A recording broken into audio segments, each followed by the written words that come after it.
unaanza kunilisha ugali. Ugali haujaiva lakini najitahidi tu kula kwa sababu ya njaa. Ugali ungekuwa umeiva mama tu mimi na ufahamu. Just imagine. Ukiweka hivi kidole, si unaona? Tunaona kidogo nabaki kwa kikao. Itakiwa kikitoka mama tu sio anakutembea na kuelekeza. Atakubatua.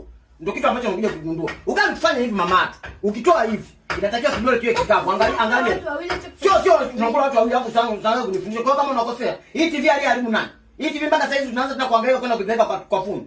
Nakaa tu kimya sasa hivi. Sitaki niongeage nionekanaje na maneno.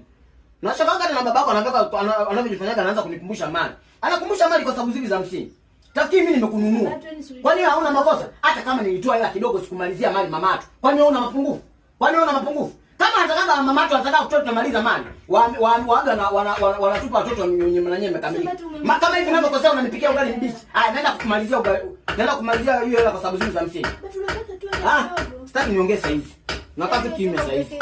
Sio toka nipeleke hela mamatu sijakataa. Sawa sikumaliza mali. Lakini wenyewe itakiwa na wenyewe waelewe kwamba wewe sijakununua. Kwani wewe unateseka mama?